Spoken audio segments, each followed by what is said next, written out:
사랑과 은혜가 충만하신 하나님, 광야와 같은 세상 속에서 우리를 인도하시고 지키시며 보호하여 주시니 참으로 감사드립니다. 이 시간 우리가 그 은혜에 감사하는 마음으로 이렇게 온라인으로 함께 주의 말씀을 듣고 기도하고자 합니다. 주여 은혜를 더하여 주시어서 말씀 가운데 주의 뜻을 발견하게 하시고 또 그 말씀 붙들고 힘써 기도하는 이 시간 되게 하여 주시옵소서. 감사드립니다. 예수님의 이름으로 기도드립니다. 아멘. 오늘 금요기도회로 나오신 여러분들을 진심으로 환영하고 축복합니다. 비록 우리가 온라인으로만 함께 하게 되지만 이 시간 가운데 하나님께서 큰 은혜로 함께 하여 주실 줄 믿습니다. 함께 말씀 보도록 하겠습니다. 오늘 함께 나누실 말씀은 마가복음 1장 1절부터 8절까지의 말씀입니다. 제가 봉독하도록 하겠습니다. 하나님의 아들 예수 그리스도의 복음의 시작이라. 선지자 이사야의 글에 보라 내가 내 사자를 내 앞에 보내노니 그가 내 길을 준비하리라. 광야에 외치는 자의 소리가 있어 이르되 너희는 주의 길을 준비하라. 그의 오실 길을 곧게 하라. 기록된 것과 같이 세례 요한이 광야에 이르러 죄 사함을 받게 하는 회개의 세례를 전파하니 온 유대 지방과 예루살렘 사람이 다 나아가 자기 죄를 자복하고 요단강에서 그에게 세례를 받더라. 요한은 낙타털 옷을 입고 허리에 가죽띠를 띠고 메뚜기와 석청을 먹더라. 그가 전파하여 이르되 나보다 능력 많으신 이가 내 뒤에 오시나니 나는 굽혀 그의 신발끈을 풀기도 감당하지 못하겠노라. 나는 너희에게 물로 세례를 베풀었거니와 그는 너희에게 성령으로 세례를 베푸시리라. 아멘. 저는 이 금요 기도회 시간을 통해서 마가복음의 말씀들을 살펴보고 있습니다.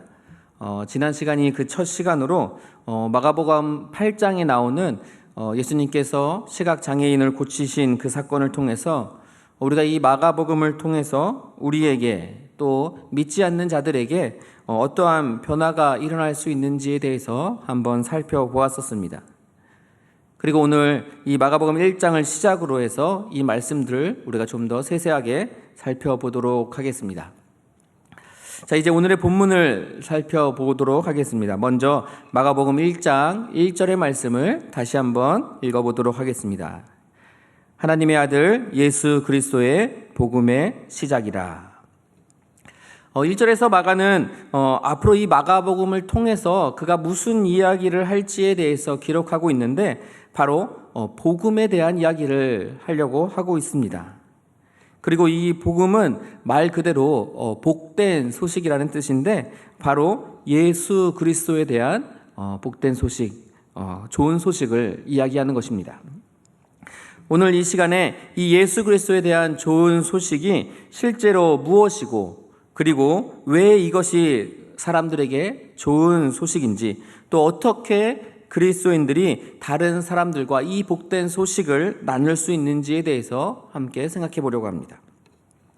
첫째로 오늘 본문은 이 복된 소식 가운데 하나님께서 우리에게 무엇인가 베푸시는 것이 있음을 말씀하고 있는데 그것은 바로 성령 안에서 세례를 받는 것입니다.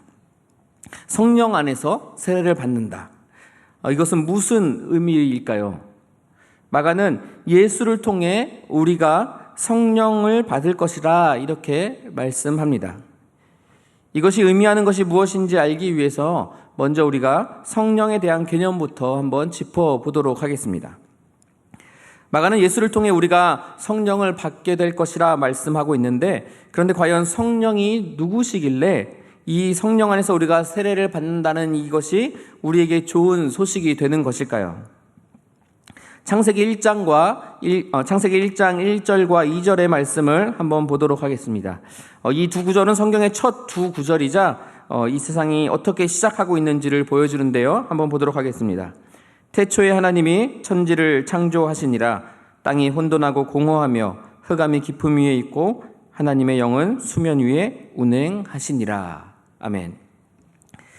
여기서 우리는 하나님의 영이 이 세상의 첫 시작부터 성부 하나님과 함께하고 계시고 또 이 창조의 사역의 시작 때부터 이 성령께서 함께 역사하고 계심을 우리는 볼 수 있습니다.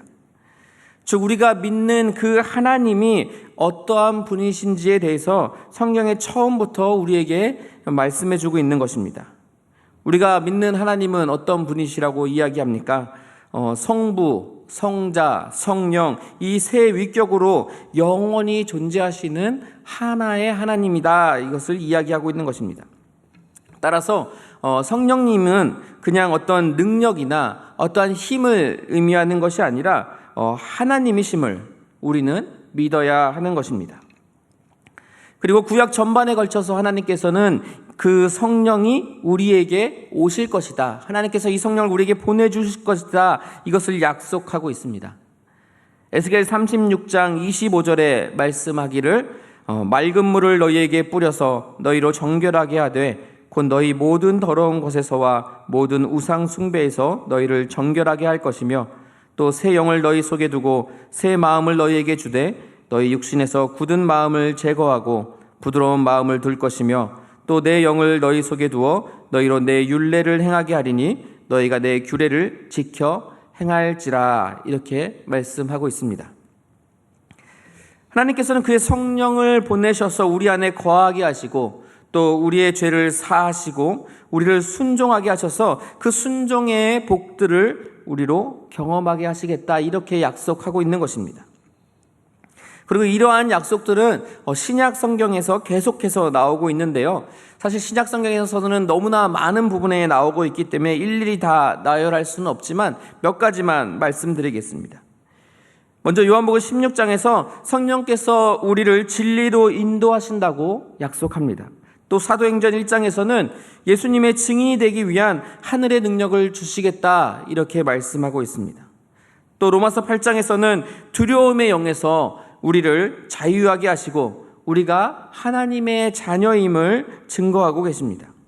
또 성령께서는 영생과 평강을 주시고 연약한 우리를 도우시고 또 우리가 하나님의 뜻에 따라 성령께서 우리를 위해 간구하심을 말씀하고 있습니다. 또 에베소서 6장을 보면 우리로 기도하게 하시고 어둠의 세력과 대항하게 하신다 말씀하고 있습니다. 요한일서 4장에서는 악에서 우리를 보호하실 것을 약속하고 있습니다. 이러한 약속들은 신약 성경 가운데 수없이 많이 나타나고 있습니다. 그리고 이 모든 약속들이 바로 하나님께서 그의 성령을 우리에게 주시면서 베푸시는 것들이다. 이렇게 말씀하고 있는 것입니다. 그리고 이 모든 놀라운 일들이 바로 우리가 예수 그리스도를 통해서 성령 안에서 세례를 받는 것을 통해서 이 놀라운 일들이 우리에게 시작될 것임을 오늘 본문을 통해서 말씀하고 있는 것입니다. 두 번째로 우리는 이러한 하나님의 이 성령의 베푸심이 일어나는 그 곳을 집중해서 살펴볼 필요가 있습니다. 오늘 본문 3절과 4절 말씀을 다시 한번 읽어보도록 하겠습니다. 먼저 3절입니다. 광야에 외치는 자의 소리가 있어 이르되 너희는 주의 길을 준비하라. 그의 오실 길을 곧게 하라. 기록된 것과 같이 세례 요한이 광야에 이르러 죄 사함을 받게 하는 회개의 세례를 전파하니. 아멘. 선지자 이사야는 메시아가 나타나기에 앞서서 그 길을 준비할 사자가 있을 것을 예언하였는데 그 사자가 바로 오늘 본문에 등장하는 세례 요한입니다. 그런데 그 예수님의 길을 예비해야 할 그 세례 요한은 다른 곳이 아니라 바로 광야라는 곳에 있었습니다. 3절을 보면 그는 사람들이 많이 있는 곳이 아니라 광야에서 주의 길을 예비하고 있음을 보여줍니다. 그리고 이어지는 4절에 보면 사람들은 이 광야로 나와서 그 외치는 소리를 듣고 세례를 받고 있습니다. 여러분, 광야가 어떤 곳입니까? 한번 사진을 보시죠. 네, 이것이 바로 이스라엘의 광야의 모습인데요. 우리가 이 사진을 보아도 알 수 있듯이 풀 한 폭이 또 물 한 모금도 나올 것처럼 보이지 않는 그러한 곳이 바로 이 광야입니다. 그런데 왜 세례 요한은 이러한 곳으로 가서 예수님의 그 길을 예비하고 있을까요? 우리가 광야를 생각하면 우리는 힘들고 어려운 일, 또 역경을 떠오르게 됩니다. 그런데 때때로 성경에서 광야는 오히려 하나님의 은혜가 되는 장소, 그 은혜를 받는 장소로 나타나기도 합니다. 창세기 28장을 보면 형 에서를 피해서 외삼촌 라반의 집으로 찾아가던 야곱은 바로 광야에서 하나님을 만나게 됩니다. 또 출애굽기에서 애굽 사람을 죽이고 도망자가 되어서 피신해 가 있던 그 모세를 하나님께서 찾아가셔서 만나주신 곳도, 그에게 사명을 주신 그곳도 바로 광야입니다. 그리고 이스라엘 백성이 종되었던 애굽을 떠나서 하나님의 백성으로 새롭게 거듭나게 되는 것도, 또 하나님의 말씀을 받게 되는 것도 바로 광야였습니다. 왜 광야에서 이들은 하나님을 만나게 되었을까요?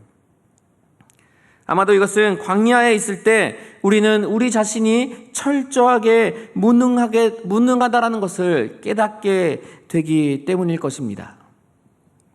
우리가 목마른 곳, 또 우리가 길을 잃고 헤매게 되는 곳, 또 우리가 외로운 곳, 그곳이 바로 광야입니다. 생명 그 자체와 씨름하게 되는 곳이 바로 이 광야라는 곳입니다.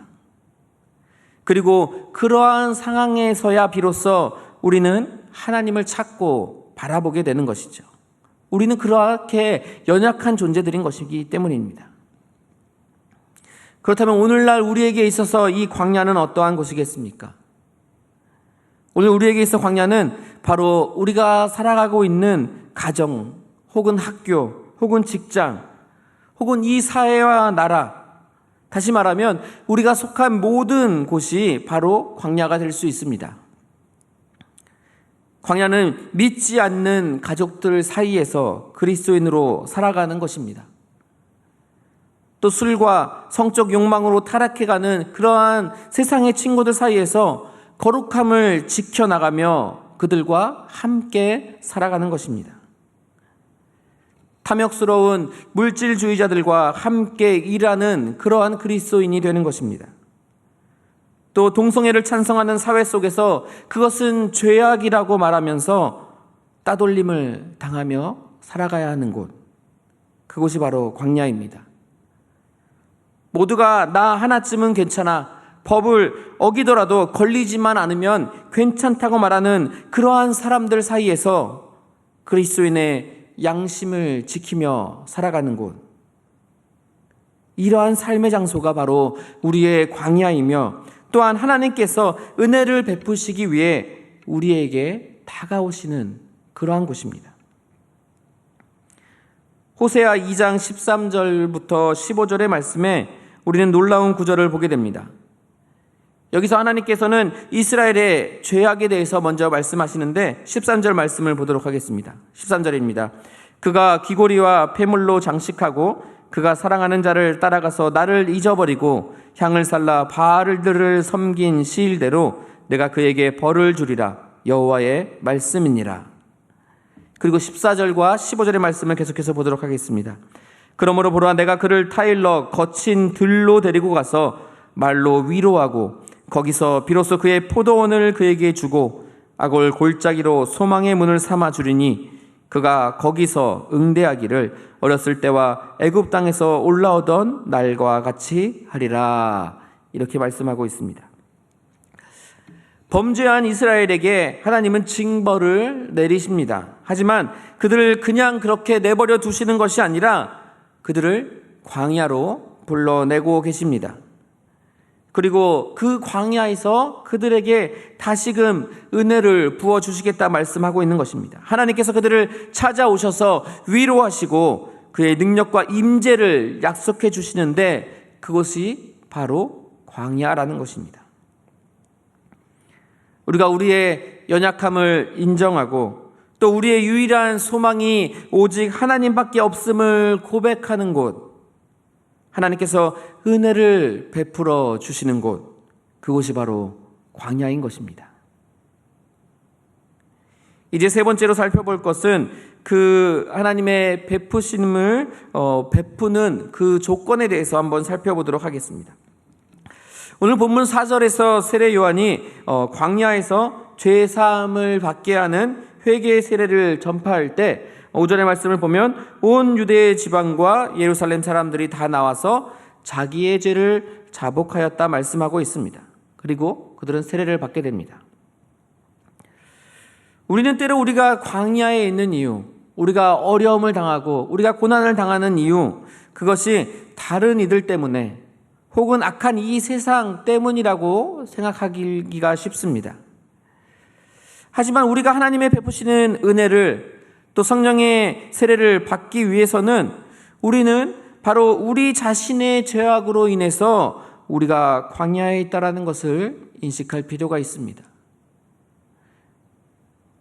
세상의 죄악됨을 정죄하고 회개를 촉구하던 그런 교회의 모습 속에 어느덧 그들보다도 더 추하고 더러운 죄악들로 가득 찬 교회의 모습을 우리는 보게 됩니다. 물질 만능주의가 되어버린 이 세상 가운데서 돈이 다가 아니라고 외치던 그 교회의 모습들이 사실은 우리 역시도 돈으로 사람을 평가하고 또 돈으로 사람을 다스리려고 하는 그러한 모습을 교회 가운데서 역시 발견하게 됩니다. 다른 사람들을 사랑하지 못하고 또 연약한 자들을 돌아보기보다는 무시하는 그러한 우리의 모습은 사실은 우리가 비난하고 정죄하였던 그러한 세상의 모습들이 아니었습니까?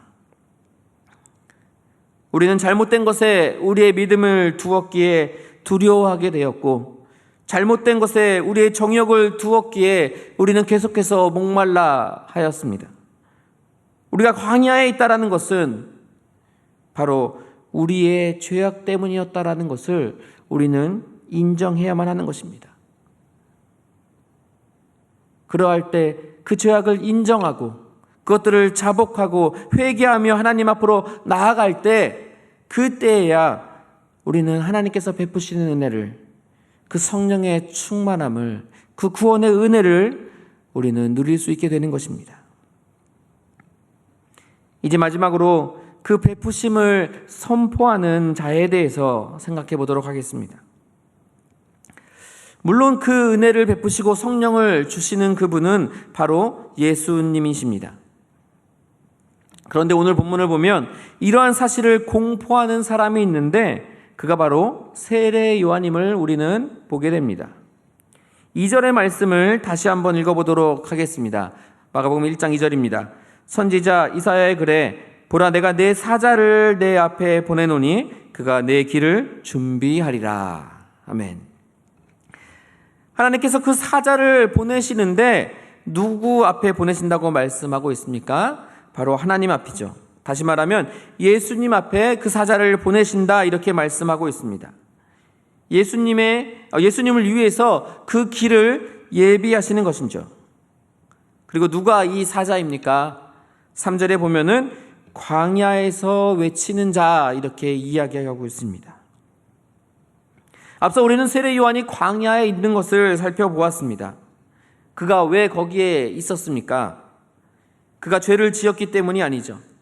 하나님께서 그를 광야로 보내셨기 때문에 그는 거기에 있었던 것입니다. 하나님의 구원의 기쁜 소식이 광야에 있는 그 사람들에게 전해지게 된다면 그 복음을 선포할 사람 역시도 그 광야에 있어야만 하는 것입니다. 그렇기에 요한은 광야로 갔던 것입니다. 거기에서 가죽옷을 입고 메뚜기와 석청을 먹었던 것입니다. 우리는 이러한 사실들을 생각해 볼 때 쉽게 선교사님들이 선교지로 나아가는 것과 연결지어 생각해 볼 수 있을 것입니다. 복음이 필요한 곳에, 광야와도 같은 그곳에 직접 그 복음을 들고 나아가서 그곳에 임할 그 예수 그리스도의 복음을 예비하는 그들의 모습이 정말 세례 요한의 모습과도 같구나, 이렇게 느껴지게 됩니다. 하지만 그러한 선교사님들 뿐 아니라 우리 한 사람 한 사람, 바로 나를 하나님께서 이 복된 소식을 전하도록 부르셨다라는 그 사실을 우리는 기억해야 합니다. 어떠한 분들은 불신 가정이라는 광야에 그 성령의 베푸심을 위해서 그곳으로 보냄을 받게 되었을 것입니다. 또 다른 분들은 장애 아동에게 성령을 베푸시는 그 놀라운 사역들을 위해서 그 장애 아동과 함께 살아가는 그 광야로 그렇게 부르심을 받았을 것입니다. 또 어떤 분들은 가나안이라는 광야에 임하실 그 예수 그리스도의 복된 소식을 예비하기 위해서 그것으로 보내심을 받았습니다. 우리가 살아가는 세상 그 모든 곳에 예수님의 복된 소식을 필요로 하는 그 사람들이 있기에 각종 질병과 사고, 또 장애와 고통, 가난과 차별, 그 각각의 상황들로 하나님께서는 당신의 백성들을, 바로 우리들을 부르셨습니다. 하지만 이러한 부르심 가운데서 우리가 온전히 그 말씀에 순종하는 것은 사실 참으로 힘들고 어려운 일이 아닐 수 없습니다. 세례 요한 역시도 그가 가죽옷을 좋아해서 혹은 메뚜기를 너무 좋아해서 그렇게 입고 그렇게 먹고 살아갔던 것이 아닙니다. 그렇다면 그는 어떻게 이 힘들고 어려운 부르심에 그렇게 순종할 수 있었겠습니까? 오늘 본문 7절 말씀을 한번 함께 읽어보도록 하겠습니다. 마가복음 1장 7절입니다. 그가 전파하여 이르되 나보다 능력 많으시니가 내 뒤에 오시나니 나는 굽혀 그의 신발끈을 풀기도 감당하지 못하겠노라. 아멘. 고대 유대교회에서는 유대인 하인이죠. 유대인으로서 그 주인의 섬기는 그 유대인 하인은 주인의 신발을 치우는 것을 제외한 다른 모든 일들을 하도록 지시를 받았다고 합니다. 다시 말하면 유대인은 하인일지라도 그 주인의 신발을 치우는 일은 하지 않았다라는 것이죠. 왜냐하면 그 신발을 치우는 것은 노예들이 하는 일이기 때문입니다. 그런데 여기서 세례 요한은 나는 굽혀서 그의 신발끈을 풀기도 감당하지 못하겠다 이렇게 말하고 있습니다. 다시 말하면 나는 그 예수님의 신발을 치우는 그 일도 나는 감당할 수 없다라고 말하는 것이죠. 이것은 그가 노예보다도 더 낮은 자라는 그러한 태도를 취하고 있다는 것입니다. 내가 힘들다고, 내가 어렵다고 내 마음대로 무엇을 하고 안 하는 것을 선택하는 것이 아니라 주인이 명하시는 그것, 하나님께서 명하시는 그것 그대로 내가 순종하겠다, 그렇게 말씀하는 것이죠. 그야말로 종의 마음을 가지고 있다라는 것입니다.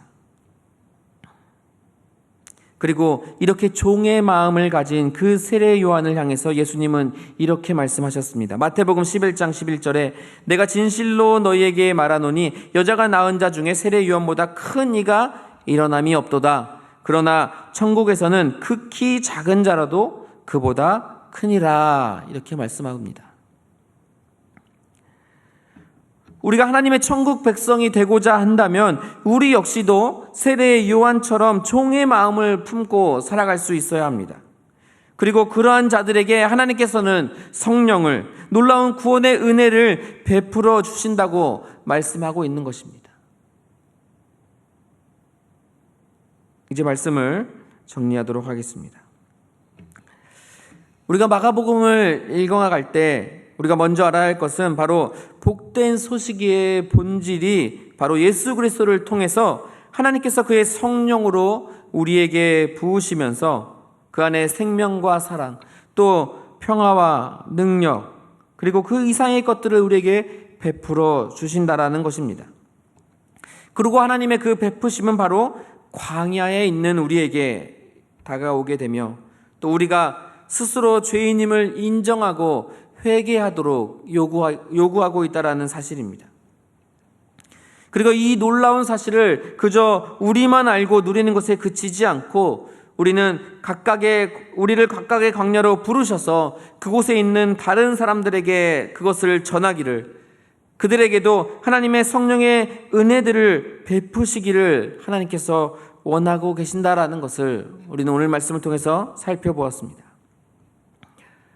사랑하는 성식교회 성도 여러분, 지금 여러분은 과연 어떠한 자리에 서 계십니까? 지금 여러분이 어떠한 자리에 계신더라 할지라도 바로 그곳이 하나님께서 여러분을 부르신 광야의 자리임을 기억하시기 바랍니다. 하지만 어쩌면 지금 그 광야의 자리가 우리는 너무도 힘들고 어려워서 다 포기하고 그저 힘들게 하루하루를 버티며 살아가고 있는지도 모르겠습니다. 하지만 그러한 상황 속에 있다 할지라도 우리가 다시 돌이켜서 그 힘든 중에도 하나님을 바라보면서 주님 주시는 그 사명을 감당하기 위해서 우리가 다시 일어나 복음을 외치고자 한다면 하나님께서는 분명히 우리에게 성령의 능력을 부어주시어서 그 모든 일들을 능히 감당할 수 있도록 그렇게 하여 주실 것입니다. 특별히 이 코로나의 시대 가운데 주위의 연약한 자들을 더욱 돌아보고 그들에게 복음의 손길을, 그리스도의 사랑을 전할 수 있는 저와 여러분, 또 우리 성식교회 모든 성도님들이 되시기를 주님의 이름으로 간절히 축원드립니다. 주님 주신 사명 가운데 종의 모습으로 온전히 순종하며 나아갈 때 우리 가운데 하나님의 놀라우신 은혜와 복이 충만하게 임하실 줄 믿습니다. 그 믿음 붙들고 주의 뜻대로 살아가시는 우리 성식교회 모든 성도님들 되시기를 다시 한번 주의 이름으로 축원드립니다. 함께 기도하도록 하겠습니다. 하나님 감사합니다. 오늘도 말씀을 통해서 우리에게 하나님의 뜻을 깨닫게 하시니 참으로 감사드립니다. 하나님, 우리가 우리를 부르신 그 광야에서 하나님을 온전히 바라보기를 소원합니다. 우리의 처한 모든 상황 가운데 하나님께서 우리를 부르신 그 소명이 있음을, 그곳이 바로 하나님께서 우리를 부르신 광야임을 기억하고 그곳 가운데 주의 복음을, 또 사랑을, 구원의 은혜를 외치는 주의 충실한 종들이 다 될 수 있도록 주여 은혜를 더하여 주시옵소서. 그리고 그러할 때 우리 가운데 임하실 놀라운 주의 은혜와 복을 믿사오니 주여 함께하여 주시옵소서. 감사드립니다. 예수님의 이름으로 간절히 기도드립니다. 아멘. 이제 우리에게 주신 말씀을 붙들고 함께 기도하도록 하겠습니다.